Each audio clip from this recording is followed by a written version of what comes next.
October 31st was the final day of the year for the Celtic people of the North. And that day was called the Day of Samhain.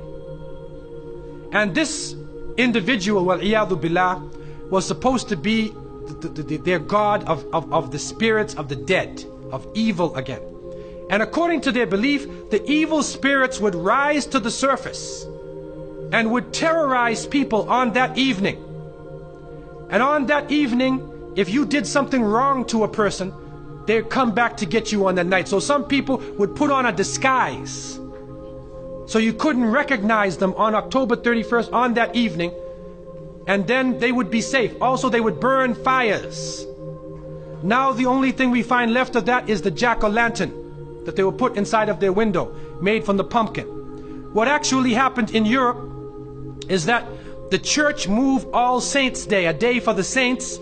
They moved it from May 13th to November 1st in 1834 AD. And so what they said was that the 31st night is All Hallows Evening. All Hallows Evening, which in America later became known as Halloween. Halloween. And they depict the forces of evil. What is happening now is that the children put on disguises. They dress as little devils, little witches, as goblins, vampires, anything evil, and they go out.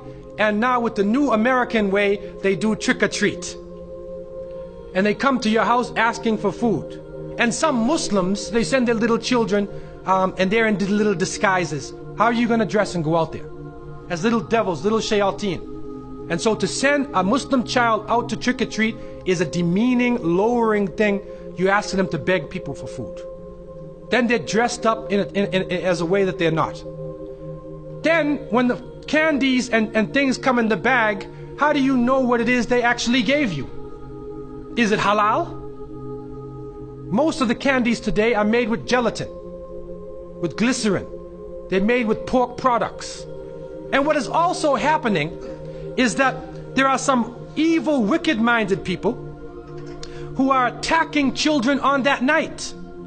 And there are literally groups of Satanists who are capturing children, sacrificing the child on that evening of Samhain, supposedly to get more spiritual power. It's happening right now.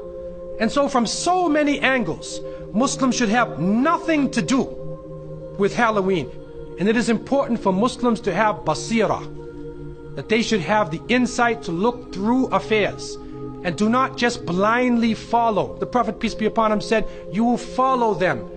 You will follow the people who came before you inch by inch, foot by foot. Even if they crawl into the hole of a lizard, you crawl inside there with them. And then they said, who are these people? Are they the Christians and the Jews? And the Prophet, peace be upon him, said, who else? And so it has come to pass. And you can't Islamicize these occasions. You can't use Arabic names and Islamic symbols to make it halal. And secondly, it is important for Muslims to cherish their own holidays. When the Eid al-Fitr comes, take the day off. There are some Muslims who go to work on Eid. They go to Eid prayer and they go to work. So what happens to your children? They don't have a chance to relax and enjoy themselves. Organize an activity. Bring their families together. Eat together. Do things together. Remember Allah subhanahu wa ta'ala together. Make it a happy occasion for them. They will remember their Eids. Eid al-Fitr, Eid al-Adha. If they don't, then they get involved in Christmas, in Easter, in Halloween, where even in the Christian tradition now, it is confusing.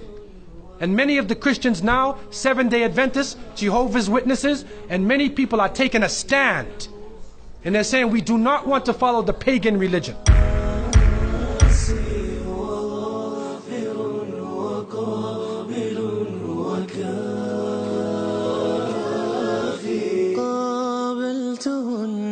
ثلاثة بثلاثة